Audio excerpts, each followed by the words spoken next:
Welcome to the darkest corners of history, where prison walls hide stories of fear, survival, and shocking disasters. If you love true crime and real prison stories, you're in the right place. Hit that subscribe button and join us as we uncover history's forgotten horrors. Stay tuned, you won't want to miss a single story. The water was rising. At first, it crept slowly across the muddy ground of the prison yard. The men inside the wooden barracks noticed it pooling around their boots. Some thought it was only rainwater, but within minutes, the puddles joined together and turned into a wide sheet of dark brown water. A Union prisoner stepped outside the barracks and looked toward the Alabama River. His eyes widened. The river was no longer in its banks. It was rushing straight toward the prison. Someone shouted, "The river is coming!" Panic exploded across Cahawba Prison. Hundreds of Union soldiers rushed to the doors and windows of the long wooden barracks. Some climbed onto bunks. Others grabbed the few belongings they had left after months of captivity. The guards on the walls looked down in confusion. They had seen floods before, but never like this. The Alabama River had swollen after days of heavy rain across the region. Now it was surging across the lowland where the prison had been built, and the prisoners were trapped. The camp sat in the small town of Cahawba, Alabama. The prison had been built close to the river because it was easy to guard and far from Union armies. But that same river was now turning the prison into a watery trap. Water rushed through the gates. It poured under the barrack doors. Within minutes, the yard was knee-deep. Inside the buildings, prisoners lifted their blankets and food rations off the ground. Some climbed onto the top bunks. Others tried stacking boxes and boards to stay dry. But the water kept rising, and it was getting cold. One prisoner later remembered the moment clearly. He said the men stood there in silence for a few seconds, watching the river water move through their prison like a slow animal. Then someone said something that chilled everyone in the room. "If it keeps rising, we'll drown in here." The thought spread through the prison like fire. Thousands of Union prisoners were locked inside Cahawba. They could not escape. The wooden walls surrounded them. Armed guards stood outside, and now the floodwater was climbing higher. Men began shouting for the guards, "Open the gates! Move us!" But the guards did not move. They had their own orders. Confederate officers feared that opening the gates could lead to a mass escape. So the prisoners stayed inside. The water climbed higher. By nightfall, it had reached the wooden floors of the barracks. The smell of mud and river water filled the air. Food supplies that had been stored on the ground were soaked. Blankets floated away. Rats scrambled across the beams trying to escape the rising water. The prisoners were stuck in a prison that was slowly turning into a swamp. And the river was still rising. No one inside Cahawba knew how high the water would go. Some feared it would swallow the entire prison before morning. And if that happened, thousands of prisoners would have nowhere to run. But to understand why so many men were trapped in this place and why the prison had been built so close to a dangerous river, we have to go back to the beginning. Because Cahawba Prison did not start as a place of disaster. It started as a desperate solution during one of the darkest moments of the American Civil War. In 1863, the Civil War was tearing the United States apart. Battles were happening across the country. Soldiers were being captured on both sides, and soon both the Union and the Confederacy had a problem they did not expect: too many prisoners. At first, captured soldiers were often exchanged. One side would trade prisoners with the other so men could return to their armies. But by the middle of the war, that system broke down. Now thousands of captured soldiers had nowhere to go. the Confederacy began building prison camps across the South to hold Union prisoners. One of those places was the small town of Cahawba, Alabama. Cahawba had once been the first capital of Alabama, but by the time of the Civil War, it had become a quiet river town sitting where the Alabama and Cahawba rivers met. It seemed like a good place for a prison. The town was surrounded by water and swampland. Escape would be difficult. So in 1863, Confederate officials turned a large cotton warehouse near the river into a prison camp. Soon, Union prisoners began arriving. At first, there were only a few hundred. Then more came, and more. Before long, the prison camp held thousands of captured Union soldiers. Most of them had been taken during battles in the western parts of the war. They had marched long distances in chains or crowded trains before finally arriving at Cahawba. When they first saw the camp, many thought it didn't look too terrible compared to other prisons. But looks can be deceiving. Inside the prison, life was harsh. The wooden barracks were crowded. Bunks were stacked close together. Food was limited. Usually, prisoners received small portions of cornmeal, sometimes beans, and occasionally meat. It was not enough. Men grew thin. Some became sick. Still, compared to other Civil War prisons like Andersville, Cahawba had slightly better survival rates. Some prisoners even planted small gardens near the barracks. But one thing worried them: the river. The Alabama River ran right beside the prison. Older townspeople knew the river's history. It flooded often during heavy rain seasons. Some prisoners even asked the guards about it. One soldier reportedly joked, "If the war doesn't kill us, maybe the river will." At the time, it sounded like dark humor. No one knew how true those words would become. By early 1864, the prison population had grown even larger. Thousands of Union soldiers were packed into the camp. The Confederacy was struggling to feed its own army, so feeding prisoners became harder and harder. Cornmeal rations grew smaller. Medical supplies were nearly gone. But the worst danger was still unseen. Far away, storms were pounding the region. Heavy rain fell across Alabama and neighboring states for days. Rivers began swelling. Farmers watched their fields turn into lakes. Boats struggled against powerful currents. And slowly, mile by mile, the Alabama River began to rise. At first, the people in Cahawba were not worried.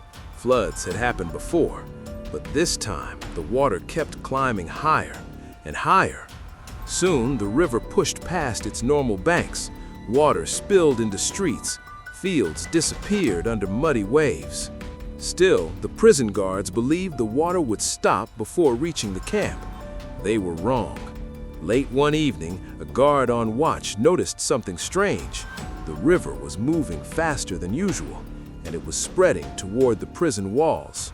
By midnight, the first streams of water slipped through the outer yard.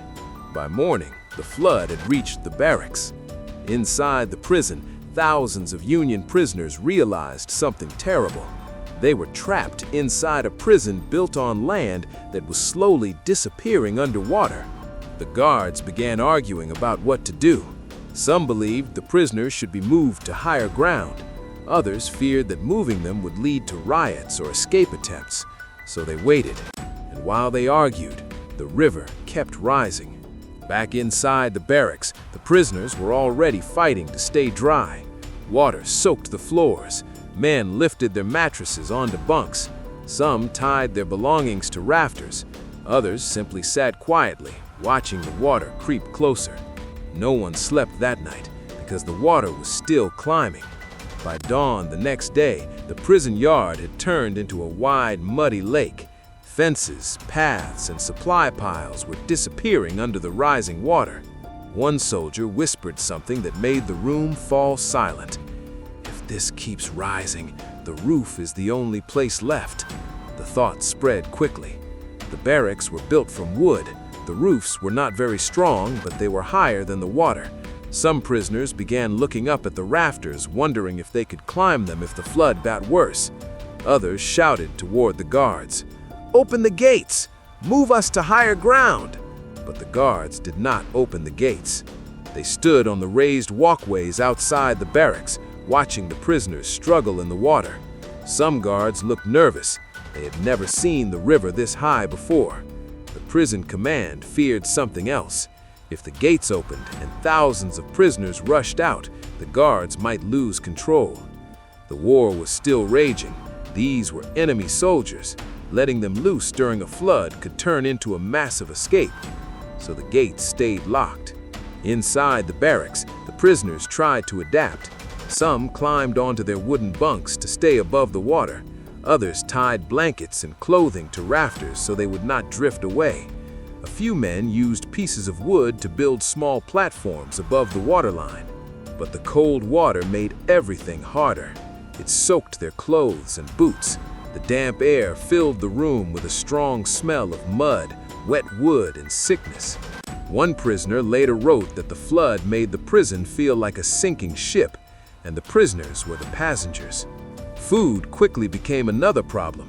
The prison's cornmeal rations had been stored close to the ground in several storage areas. When the flood arrived, many of those supplies were soaked or washed away. The little food that remained had to be protected. Prisoners lifted sacks of cornmeal onto high shelves or tied them above the water with rope, but some bags were already ruined. Wet cornmeal turned into a thick paste that could not be cooked properly. Men who were already hungry now faced the possibility of having almost nothing to eat. Still, the water kept rising. Soon it was chest deep in some of the lowest barracks. Men began climbing onto bunks in groups. Some balanced on narrow wooden boards while trying not to fall back into the water. Others clung to rafters above their heads. The guards finally realized the situation was becoming dangerous. A few officers ordered wooden walkways to be built between some of the buildings so guards could move through the prison without stepping into the flood.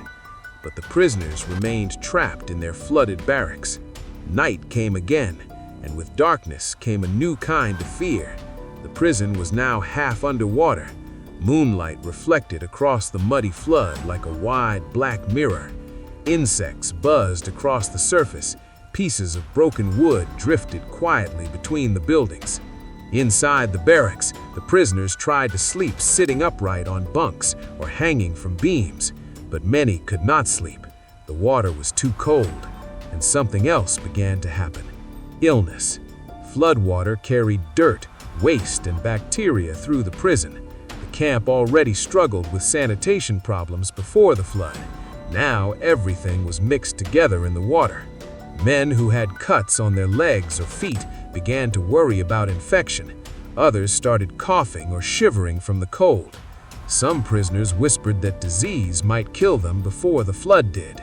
Morning brought no relief. The water was still there, and it had risen even more during the night. Now the prison yard looked like a shallow river flowing between the buildings. The guards themselves were struggling. Food deliveries had stopped because nearby roads were flooded. Supplies could not easily reach the prison. The Confederate officers faced a terrible situation. They had thousands of prisoners trapped in rising water, limited food, and no clear way to move everyone quickly.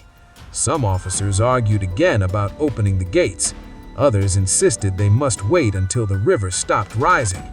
Meanwhile, inside the barracks, the frustration was growing. The prisoners had been standing in water for nearly 2 days. One group of soldiers began shouting at the guards again, "If we drown in here, it's on your hands." Another man yelled something even louder, "Either move us or we move ourselves." The guards raised their rifles. The threat was clear. Any prisoner trying to break out could be shot. The shouting slowly stopped. But the tension did not. Later that day, something strange happened. The prisoners noticed the water had stopped rising. For the first time since the disaster began, the river seemed to pause. The muddy flood stayed at the same level. Men stared at the waterline along the walls. Was the worst finally over? No one was sure. Hours passed. The water remained high, but it did not climb further. Slowly, hope returned to the camp. Some prisoners even joked weakly that they had survived a river attack. But survival did not mean safety. The flood had left the prison in terrible condition. Food supplies were damaged, the ground beneath the buildings had turned into deep mud, and sickness was beginning to spread among the exhausted prisoners. The men were weak, cold, and hungry. Yet the most shocking part of the disaster had not happened during the flood itself. It would come afterward, because the water would not disappear overnight. Instead, it would linger inside the prison for days. And during that time, something unexpected would begin happening between the guards and the prisoners, something that almost no one would have predicted during the chaos of the flood. In the middle of the disaster, a strange kind of cooperation would appear. But not everyone inside Cahawba trusted it, because some prisoners believed the flood had created the perfect chance for escape. And if even a small group tried to run, the fragile peace inside the flooded prison could collapse in seconds. The guards knew it, the prisoners knew it. Everyone inside Cahawba understood that one wrong move could turn the disaster into a deadly confrontation. And soon, someone would make that move. That moment would push the prison closer to chaos than it had ever been before. And what happened next inside the flooded camp would become one of the most unexpected stories of survival during the Civil War. A shout cut through the flooded prison. "Someone's trying to get over the fence!" The warning spread across Cahawba Prison in seconds. Guards on the wooden walkways lifted their rifles and turned toward the outer fence. Prisoners standing in waist-deep water froze where they were. For a moment, the entire camp held its breath. A Union prisoner had climbed onto the remains of a floating crate near the edge of the yard. He was trying to pull himself onto a section of the prison fence that was half surrounded by muddy floodwater. Maybe he thought the guards would not fire during the chaos. Maybe he believed the flood had weakened the prison's control. But the guards reacted immediately. "Get down!" one guard shouted. The prisoner hesitated. That hesitation almost cost him his life. A rifle cracked through the cold air. The bullet splashed into the water beside him. The warning was clear. The man quickly dropped back into the flood. The attempt ended before it truly began, but the message spread through the prison like lightning. The guards would still shoot, flood or no flood. For many prisoners, that moment crushed the hope of using the disaster as an escape. They were still trapped. The water had taken away their comfort, their food, and their strength, but it had not taken away the prison walls. The floodwater stayed inside the camp for several more days. The Alabama River had reached its peak, but it did not fall quickly. Instead, the muddy waters sat quietly across the prison yard like a shallow lake. Prisoners continued living on bunks and wooden platforms. Some spent hours perched on beams above the water. Others used broken boards to build small floating pieces that kept them from standing in the cold flood for too long. The guards also had problems. Their supply lines were still damaged by the flood. Food was harder to bring into the prison. Roads outside Cahawba had turned into thick mud, making wagons slow or impossible to move. Even the guards were beginning to feel hungry. That strange situation slowly changed the mood inside the prison. Before the flood, guards and prisoners stayed far apart. Orders were shouted and punishments were strict. But now, both groups were dealing with the same disaster. One afternoon, a guard carefully stepped across a narrow wooden walkway and stopped outside a flooded barracks. Inside, prisoners were sitting quietly on bunks above the water. The guard looked at them for a long moment. Then he spoke. "You boys holding up?" The question surprised the men inside. A prisoner finally answered. "About as well as anyone standing in a river can." A few quiet laughs spread across the room. It was a small moment, but it showed something important. For a short time, the flood had softened the harsh line between guard and prisoner. Both groups understood they were living through something dangerous and strange. Still, Life inside the prison was becoming harder. The floodwater had ruined large amounts of food. The remaining cornmeal had to be rationed even more carefully. Prisoners received very small portions. Some men tried fishing from the barracks windows using pieces of thread and bent wire. Sometimes they caught small fish drifting through the flooded yard. It was not much, but hunger made every bite valuable. Illness also began spreading more quickly. Standing in cold water for days had weakened many prisoners. Some developed fevers. Others suffered infections in their feet and legs. Medical supplies inside the prison were already limited. The flood made treatment even harder. One prisoner later wrote that the camp smelled of wet wood, sickness, and muddy river water. Yet somehow, despite everything, the disaster did not become a mass death event many had feared. Something unexpected happened. The river began to fall. At first, it was barely noticeable. A prisoner leaning from a window saw the water line on the fence had dropped slightly. He pointed it out to others. "Look, it's going down." Men stared at the mark on the wood. He was right. The river was finally pulling back. Hour by hour, the water slowly lowered. The prison yard began to appear again beneath the muddy flood. Boards, barrels, and broken objects lay scattered across the ground where the water had carried them. The smell of wet earth filled the air. Prisoners carefully stepped down from bunks and rafters for the first time in days. Their boots sank into thick mud. The yard looked completely different from before the flood. Fences leaned at strange angles. Walkways had been torn apart. Storage areas were damaged or destroyed. But the men were alive. Thousands of prisoners had survived the rising water. The guards also looked relieved. They had feared the disaster could lead to riots, escapes, or mass death inside the prison. Instead, the camp had endured the worst of the flood. Still, the problems caused by the disaster did not end quickly. The ground remained wet and muddy for weeks. Disease continued spreading among weak prisoners. Food shortages remained serious as the Confederacy struggled with supplies during the final year of the Civil War. Cahawba Prison would continue holding Union prisoners until the war ended in 1865. But the flood of 1864 stayed in the memories of every man who lived through it. Many later described it as one of the strangest moments of their imprisonment. For a short time, the prison had become something completely different. Not just a place of captivity, but a place where nature itself became the greatest threat. The rising Alabama River had turned walls, guards, and prisoners into helpless witnesses to its power. And in that moment, the men inside Cahawba realized something terrifying. Sometimes, the greatest danger was not the enemy. Sometimes, it was the world around them. Today, the town of Cahawba is mostly gone. Floods and time slowly erased much of the old city. The prison buildings disappeared long ago. But historians still remember the strange disaster that once filled the prison yard with river water.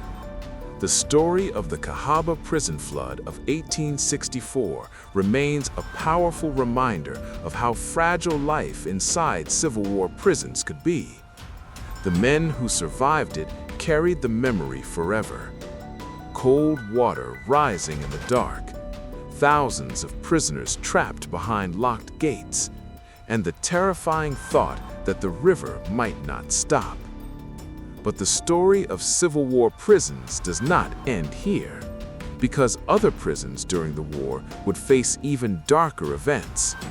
Events involving starvation, escape attempts, and punishments that shocked the nation.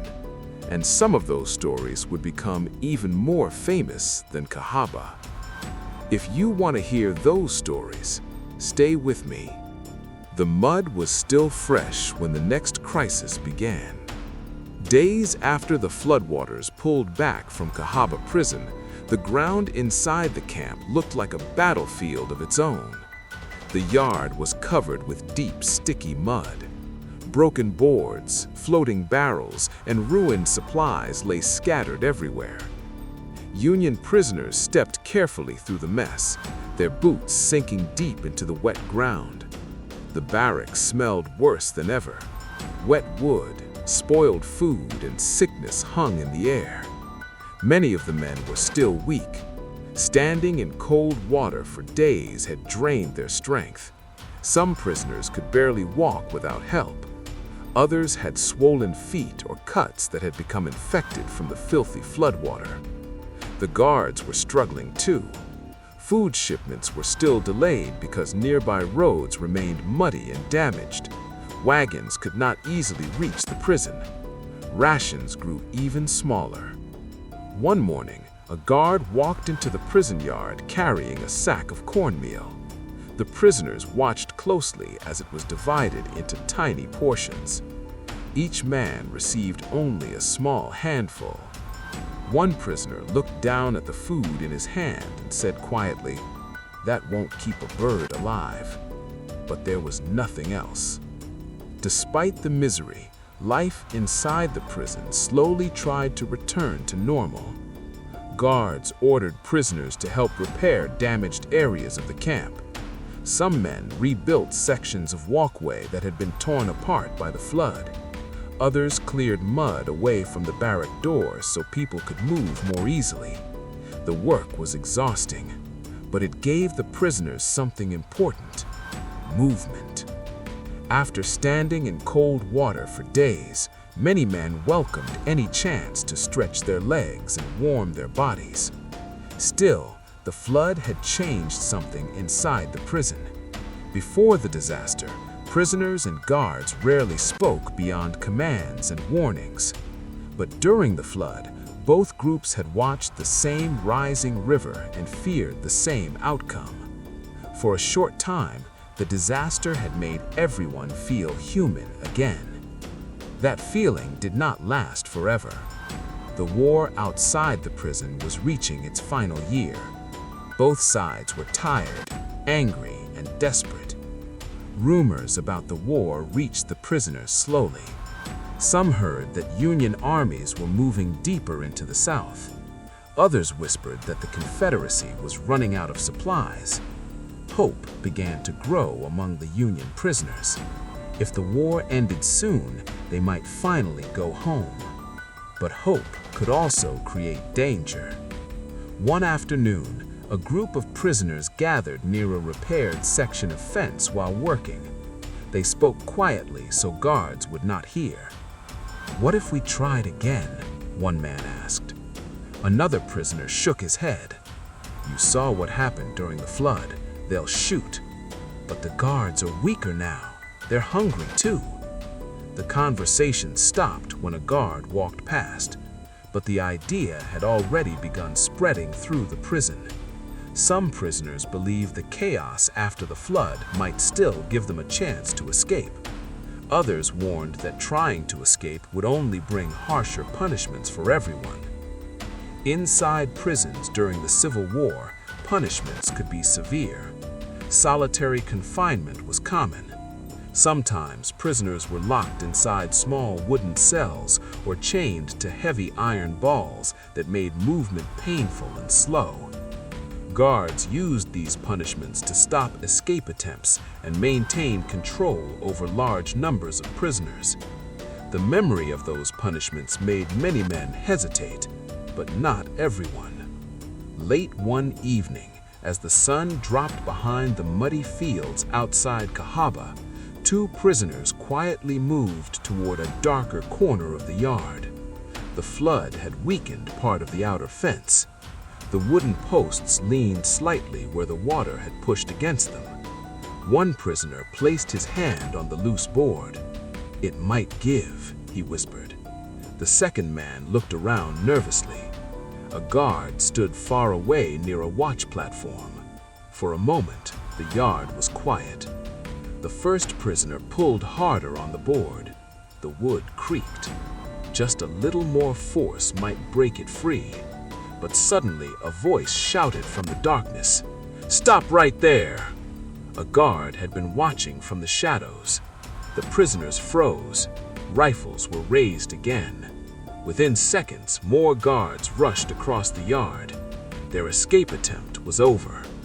The next morning, the entire prison saw the consequences. The two men were placed in punishment.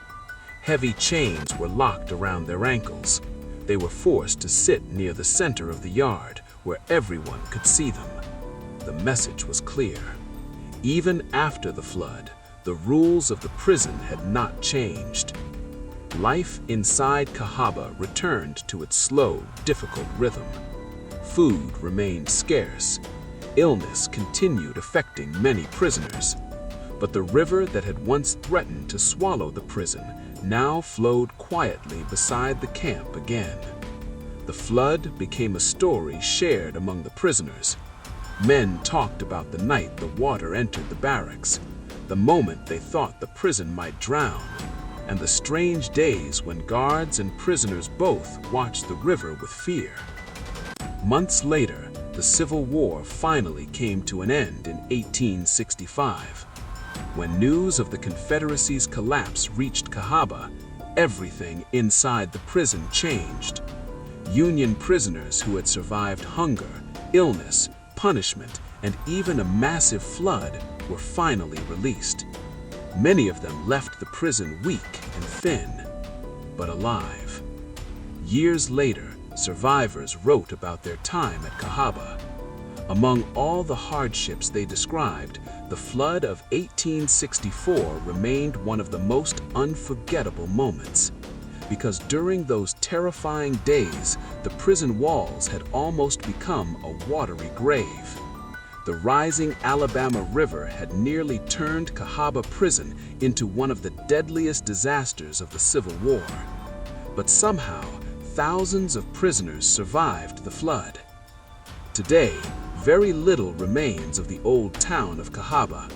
Floods and time slowly erased much of the place where the prison once stood, but the story still survives. A story of prisoners trapped behind locked gates, a rising river that nearly drowned them, and the terrifying realization that sometimes the greatest danger does not come from guards or enemies. It comes from the unstoppable power of nature.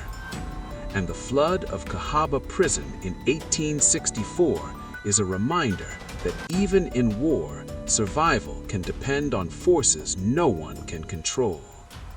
If you want to explore more shocking real stories from America's early prisons and Civil War camps, stay tuned.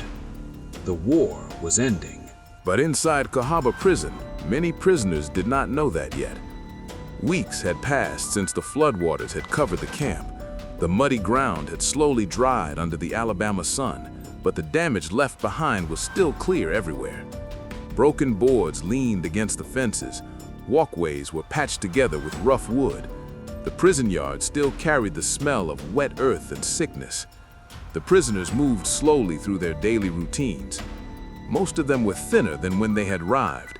Months of limited food had drained their strength. Their uniforms were torn and dirty. Many had grown long beards during their captivity. Yet, something had changed. The whispers had started. At first, it was just a rumor passed quietly between men inside the barracks. The Confederacy is losing. No one knew where the story started. Some prisoners said a guard mentioned it while talking with another soldier.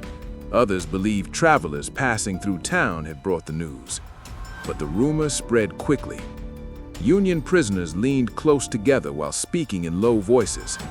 Sherman is marching through the South. Richmond might fall. Maybe the war is almost over. Hope can be powerful. Inside a prison, hope can feel even stronger.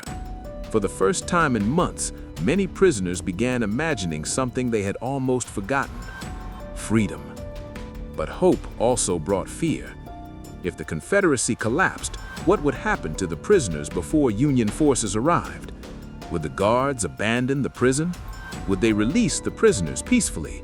Or could the situation turn violent during the final days of the war? No one knew the answer. Even the guards looked uneasy. Food deliveries were still unreliable. Confederate armies across the South were struggling to survive. The soldiers guarding Cahawba knew the war was slipping away. Some guards had families far from the prison.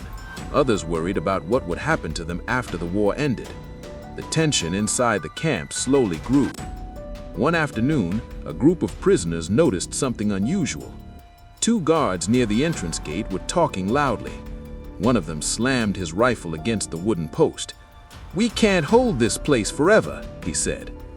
The other guard looked around nervously. "Keep your voice down," he whispered. But several prisoners had already heard the conversation. The message spread quickly through the barracks. Something was changing. Days later, another rumor arrived. This one was even bigger. President Lincoln has been assassinated. The news shocked the prisoners. Some refused to believe it at first. Others argued about whether the story could possibly be true. If Lincoln had really been killed, the war might grow even more chaotic before it ended. But soon, more guards confirmed the news. The President of the United States had been shot in April of 1865. The war was nearly over, but the country was still shaking with tragedy. Inside Cahawba Prison, the prisoners waited anxiously for the next piece of news. Finally, one warm morning, everything changed. A Confederate officer rode into the prison yard on horseback. Guards gathered around him quickly. The officer spoke quietly with them for a few minutes. Prisoners watched from the barracks windows. Something important was happening. The officer finally stepped down from his horse and walked toward the center of the yard. A guard shouted loudly, "All prisoners, listen up!" Hundreds of Union prisoners gathered as close as they could. The Confederate officer took a deep breath before speaking. "The war is over." For a moment, no one moved. Then the officer continued, "The Confederate government has collapsed. Union prisoners held here will be released." Silence filled the prison yard. Some prisoners stared in disbelief. Others slowly realized what they had just heard. The war was finished. They were free. Suddenly, the silence broke. Cheers exploded across the prison yard. Men shouted, laughed, and hugged each other. Some fell to their knees in relief. After years of fighting, months of imprisonment, hunger, sickness, punishment, and even surviving a massive flood, they were finally going home. But the release would not happen instantly. The prison still needed to organize the prisoners for transport. Some men were too weak to travel immediately. Others needed medical care after months of poor conditions. Still, the gates would soon open. For many prisoners, the moment felt unreal. One Union soldier stood quietly near the same fence where an escape attempt had once failed during the flood. He ran his hand along the wooden boards. Months earlier, he had believed he might die behind those walls. Now, he was about to walk out through the gate. Days later, the release process finally began. Union prisoners slowly marched out of Cahawba Prison in groups. Some walked with strength, others limped weakly with help from friends. Many turned back to look at the prison one last time. The place had nearly drowned them, but it had not broken them. The Alabama River flowed quietly beside the camp again, almost as if the flood had never happened. Yet the men leaving the prison would never forget it. The rising water, the cold nights standing in flooded barracks, the fear that the river might swallow the prison forever. Those memories stayed with them long after they returned home. Today, the town of Cahawba no longer looks the way it did during the Civil War. Much of it disappeared over time as floods and changing rivers reshaped the land. The prison buildings are gone. The barracks where thousands of prisoners once stood in cold floodwater no longer exist. But historians still remember the disaster. The Cahawba prison flood of 1864 remains one of the most unusual events in Civil War prison history. It showed how quickly nature could turn a prison into a deadly trap. And it revealed something else too. Even in the middle of war, hunger, punishment, and fear, human survival can be stronger than the walls meant to contain it. The prisoners of Cahawba survived a flood that nearly destroyed their camp. They survived the war. and their story continues to remind us that history is filled with moments where survival depends on courage, patience, and a little luck. But Cahawba was only one prison in a nation filled with war. Other prisons during the Civil War would face darker conditions. Some would become infamous for starvation, others for deadly punishments and desperate escape attempts.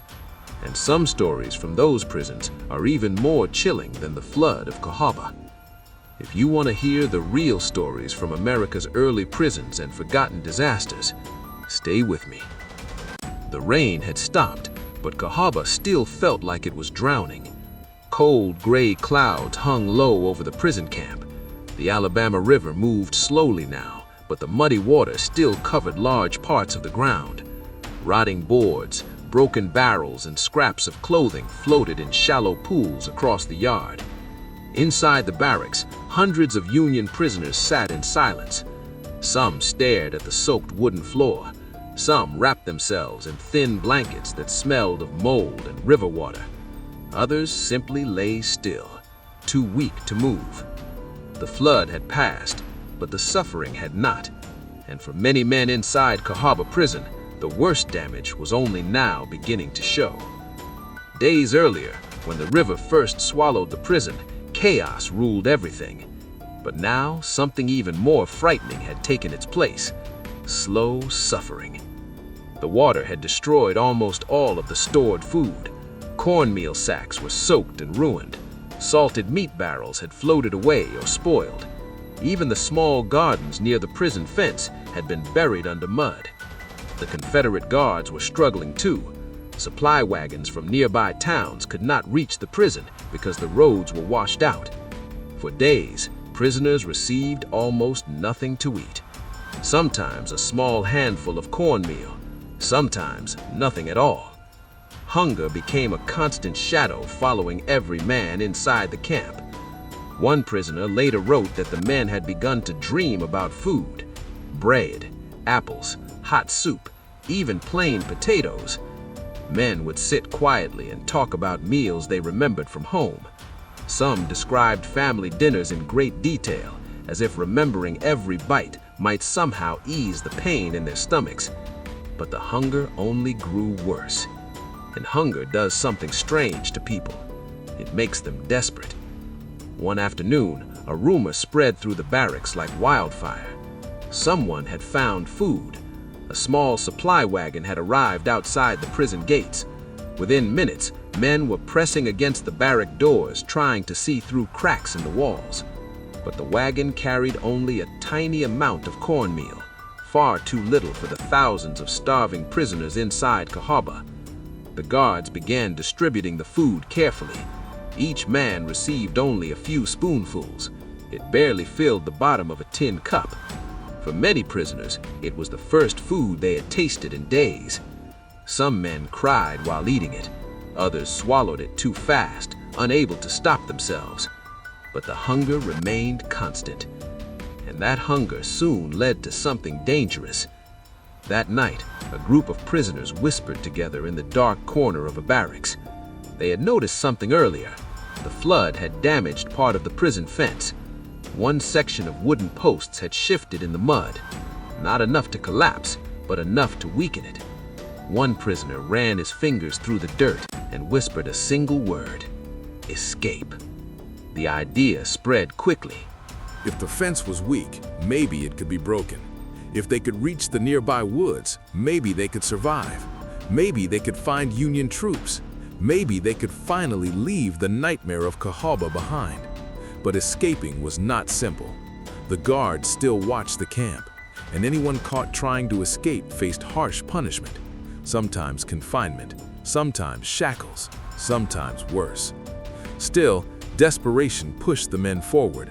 Late that night, when most guards were distracted repairing damage from the flood, several prisoners slipped quietly toward the weakened fence. Their feet sank into the muddy ground. Every step made a wet, sucking sound. They froze each time a lantern light moved across the yard. The river moved quietly nearby, whispering through the dark. Finally, they reached the damaged fence. One man pressed his shoulder against the wooden post. Another began digging into the mud around its base. Slowly, carefully, the wood shifted. A tiny crack formed. Hope flashed across their tired faces. But then, a sharp voice cut through the darkness. "Stop right there!" Lantern light exploded across the yard. Guards rushed forward, rifles raised. The prisoners froze. For a moment, no one moved. Then the guards grabbed the men and dragged them away. The escape had failed, and the punishment came quickly. The captured prisoners were placed in wooden stocks near the center of the camp. Their hands and feet were locked into heavy boards. They could not move. They could not lie down. They could barely shift their weight. Other prisoners watched in silence. The punishment lasted for days. Cold nights, hot days, little food, little water. It was meant to send a message: do not try to escape. But something strange happened after that. Instead of crushing hope, the punishment only made the prisoners more determined to survive. Because by late 1864, something else was happening beyond the prison walls. The Civil War was changing. Union armies were moving deeper into the South. Cities were falling. Railroads were being destroyed. Rumors about the war spread through Cahawba every day. Some prisoners heard that Atlanta had fallen. Others said Union troops were marching closer to Alabama. No one knew what was true, but the rumors carried one powerful message: the war might be ending, and if the war ended, the prisoners might finally go home. Weeks passed. Slowly, the floodwater continued to drain away. Mud dried under the cold winter sun. Workers repaired damaged buildings. The prison began to look normal again. But inside the men who had lived through the flood, nothing felt normal anymore. They had seen how quickly the river could swallow their world. They had watched friends grow sick and weak. They had survived hunger, cold nights, and punishment. And many knew they had come close to death. Yet something stronger had grown inside them, a quiet determination. They had survived the flood. They had survived Cahawba, and soon history would move again. In 1865, just months after the flood, the Civil War finally came to an end. Prison gates across the country began to open. Union prisoners held in Confederate camps were slowly released. Among them were the survivors of Cahawba. Many walked out of the prison thin, sick, and exhausted, but they were alive. Some men never fully recovered from what they had endured. Others carried memories of the flood and the prison for the rest of their lives. But the story of Cahawba Prison did not disappear. In fact, the prison itself soon faded into history. After the war ended in 1865, the town around the prison began to decline. Cahawba had once been an important place in Alabama. It had even served as the state capital many years earlier. The town had busy streets, stores, homes, and government buildings. But the Alabama River was unpredictable. Floods struck the town again and again. Each time, the water damaged homes and businesses. People slowly began leaving. Families packed their belongings and moved to safer towns nearby. Shops closed, houses stood empty, fields grew wild. By the late 1800s, Cahawba was becoming a ghost town. The same river that had nearly destroyed the prison was now destroying the entire town. Nature was quietly reclaiming the land. Visitors who came years later found crumbling brick walls hidden among trees. Old roads disappeared into grass. Pieces of foundations marked where buildings once stood. The prison itself had vanished almost completely. Only small traces remained. But the stories survived. Historians later studied the Cahawba Prison flood disaster as one of the most unusual events of the Civil War prison system. Many prison camps suffered from disease, overcrowding, and hunger, but Cahawba faced something different, a natural disaster that turned the prison into a temporary island of suffering. The flood showed how dangerous prison camps could become when nature joined the struggle. Thousands of prisoners were trapped behind fences with nowhere to escape. They could not run from the water. They could only wait and hope the river would fall. And that fear left deep scars on those who lived through it. Today, Cahawba is known as an archaeological park. Visitors walk along quiet trails where the town once stood. They see the remains of old buildings and read stories about the people who lived there. Some visitors come looking for history. Others come because they have heard strange legends about the place. Many locals believe the area is haunted. They say the land still carries the voices of the past. Some claim they hear footsteps where no one walks. Others say they feel sudden cold winds near the old prison site. Historians focus on facts, but even they admit the place feels different. Standing near the river, it's easy to imagine what happened there in 1864. The dark clouds, the rising water, the prisoners trapped behind wooden fences, watching the Alabama River climb higher and higher, wondering if the next wave would swallow the camp forever. The Cahawba Prison flood disaster remains a powerful reminder of how fragile life was during the Civil War. War already brought suffering to soldiers and prisoners, but nature could make that suffering even worse. A prison built near a river became a trap when the flood arrived. Thousands of prisoners faced a terrifying choice they could not control: stay inside the camp and hope the water stopped rising, or risk punishment trying to escape. Many survived, some did not, but every man who lived through that flood carried a story about fear, about survival, and about the moment the river almost erased a prison from history. If you found this story powerful, stay with us for more real prison histories from America's past. Stories where survival, fear, and human endurance collide in the darkest corners of history. Because sometimes the most shocking prison stories were not caused by men, but by the unstoppable forces of nature itself. A thick morning fog rolled slowly across the silent land where Cahawba Prison once stood. The Alabama River moved quietly nearby, just as it had in 1864. From a distance, the water looked peaceful. Birds flew low over the surface, and tall grass swayed gently in the breeze. But beneath that calm surface lived a dark memory, a memory of the night when the river rose without mercy. And for the men who had once been trapped inside Cahawba Prison, that memory never truly disappeared. Many of the soldiers who survived the flood returned home after the Civil War ended in 1865. At first, people wanted to hear their stories about battles and victory. Families asked about famous generals in the end of the war. But the former prisoners often spoke about something else. They spoke about Cahawba. They spoke about the prison food that never filled their stomachs. They spoke about punishments that left men weak and broken. And again, they spoke about the flood. One survivor described waking up in the middle of the night as cold water rushed across the floor of the barracks. At first, he thought it was rain leaking through the roof. Then, the water reached his bed. Within minutes, dozens of prisoners were standing ankle-deep in the dark, trying to understand what was happening. Someone shouted that the river had broken its banks. Another man screamed that the camp was flooding. Lantern light flickered as guards ran across the yard outside. Then the water kept rising. Men climbed onto wooden bunks. Others lifted their blankets and personal belongings above their heads. The muddy river water carried sticks, dirt, and pieces of broken wood straight through the prison yard.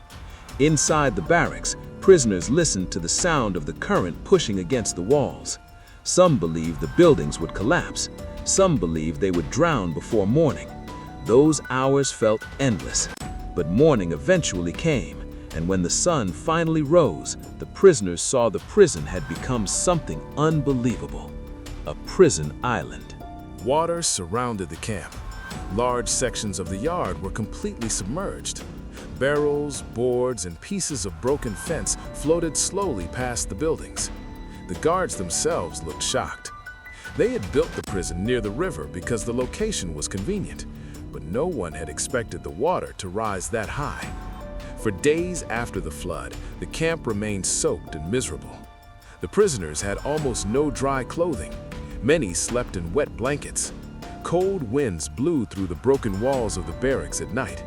Disease began spreading quickly. Doctors inside the camp had very little medicine. They tried their best to treat sick prisoners, but supplies were limited. Men developed fevers. Others suffered from stomach sickness caused by contaminated water. The flood had mixed river water with waste and garbage from the prison grounds. Sanitation collapsed almost overnight.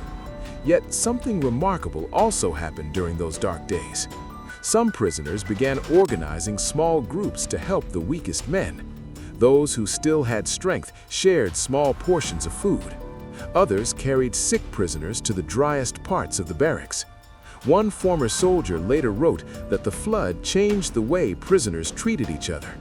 Before the disaster, survival often meant looking after yourself first, but the flood forced the men to depend on one another. Without teamwork, many more would have died. This spirit of cooperation became one of the most important lessons survivors carried home. Years later, veterans who had been prisoners at Cahawba sometimes gathered at reunions.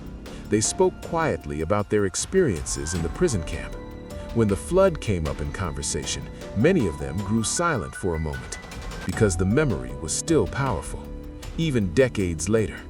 Some said they could still smell the muddy water. Others said they still remembered the cold feeling of standing in floodwater all night. But they also remembered something else: hope. Because even in the middle of the disaster, rumors had begun spreading through the prison. Rumors that the war might soon end. By late 1864, Confederate forces were struggling across the South. Union armies were advancing deeper into enemy territory. Every new rumor brought a spark of hope to the prisoners. Maybe the war would end soon. Maybe the prison gates would open. Maybe they would survive long enough to see home again. Those hopes helped many prisoners endure the terrible months that followed the flood. And eventually, that hope became reality. In the spring of 1865, the Civil War finally came to an end. Confederate armies surrendered. The long and brutal conflict that had divided the United States for 4 years was over. Across the South, prison camps began releasing captured Union soldiers. At Cahawba, the gates slowly opened. One by one, the prisoners walked out of the camp that had once held them captive. Many of them were thin and weak. Some could barely walk without help, but they were free. As the former prisoners left Cahawba, many looked back at the camp one last time. They saw the damaged barracks, the muddy prison yard, the fences that had once trapped them, and beyond it all, they saw the Alabama River, calm, quiet, flowing as if nothing had ever happened. But the survivors knew the truth. They had seen what the river could do. They had seen it rise in the dark and swallow the prison in a matter of hours. That memory stayed with them forever. Years later, historians began collecting records and letters from former prisoners. These documents helped preserve the story of Cahawba Prison and the flood disaster of 1864. Without those personal stories, much of the event might have been forgotten. Because after the war, the town of Cahawba slowly faded away. Floods continued to damage the area. People moved to safer towns nearby. Buildings were abandoned. The once busy streets disappeared beneath grass and trees. Eventually, Cahawba became a ghost town. Today, the land is quiet. Visitors walk through the remains of the old town, exploring pieces of history hidden beneath the soil. Archaeologists have uncovered bricks, foundations, and other small reminders of the community that once existed there. But the prison itself has almost completely vanished. Only the stories remain.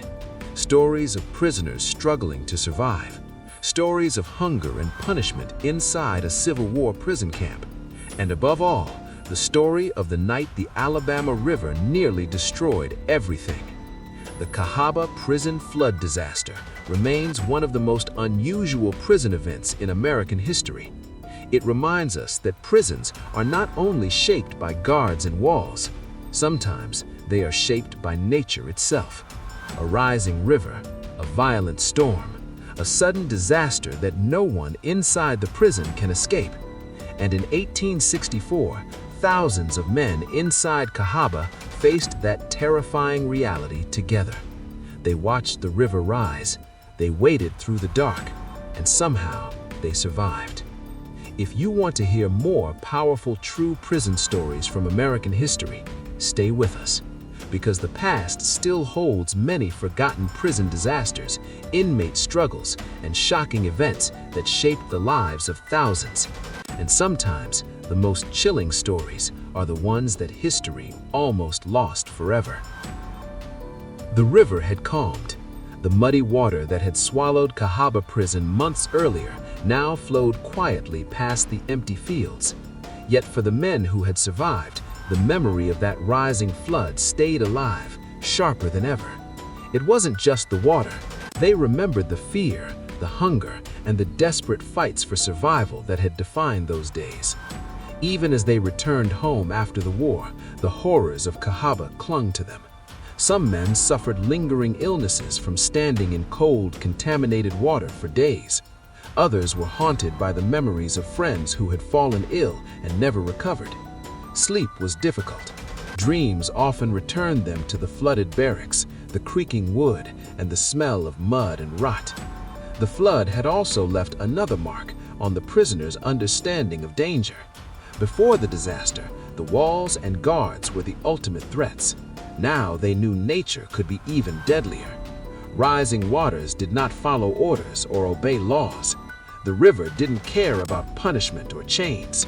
It simply rose, indifferent to life or death.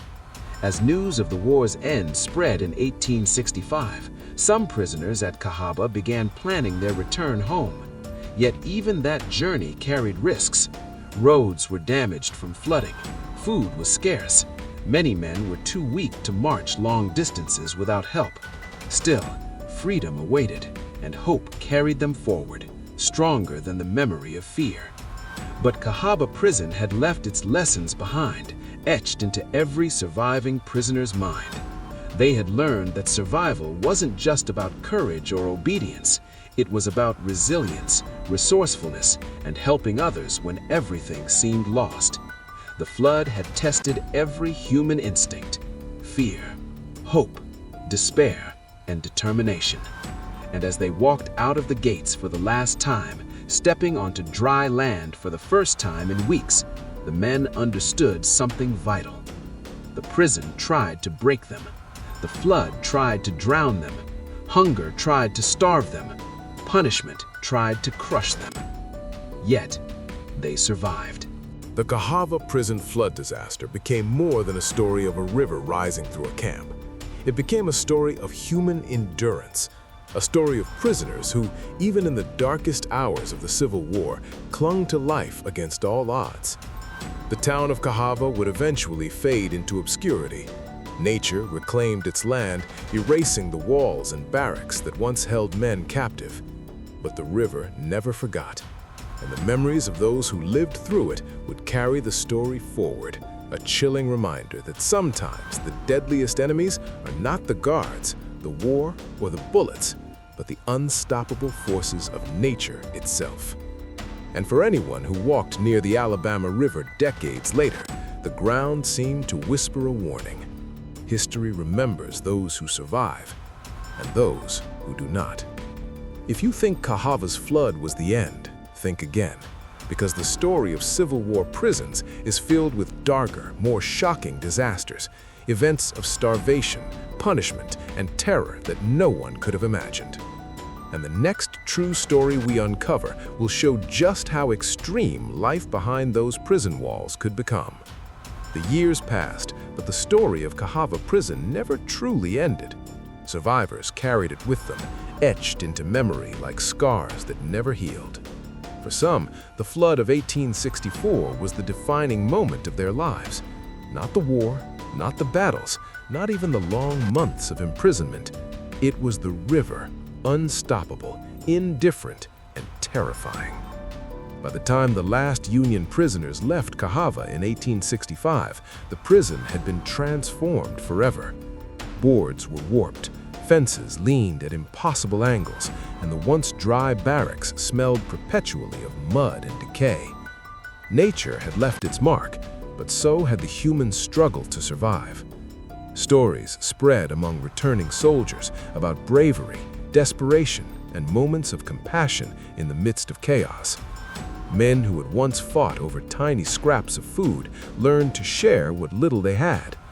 Prisoners who had once hated the guards found fleeting moments of understanding when the flood spared no one. Life after Cahawba was never easy for the survivors. Many returned home thin, weak, and scarred. Some carried chronic illnesses caused by exposure to cold, stagnant floodwater. Others suffered mental torment, flashbacks to the night the Alabama River rose, the sound of water crashing through the prison yard, and the fear that they might drown before sunrise. Yet, despite everything, there was relief. They had survived one of the most dangerous prison disasters of the Civil War, and they had witnessed something almost unimaginable: the power of human endurance in the face of forces no one could control. Cahawba itself faded into history. The town was gradually abandoned as floods and time reclaimed the land. Buildings rotted, streets disappeared beneath overgrown grass, and the river shifted again, erasing the prison entirely. Today, nothing remains but faint foundations, scattered bricks, and the echoes of the past. Archaeologists and historians preserve the story, ensuring that the horror, hope, and heroism of Cahawba Prison are never forgotten. The flood of 1864 stands as a chilling reminder. Prisons are not only shaped by guards, walls, and punishment. Sometimes the deadliest threat comes from the world outside, a rising river, indifferent and unstoppable, that can turn walls into water and survival into a desperate fight.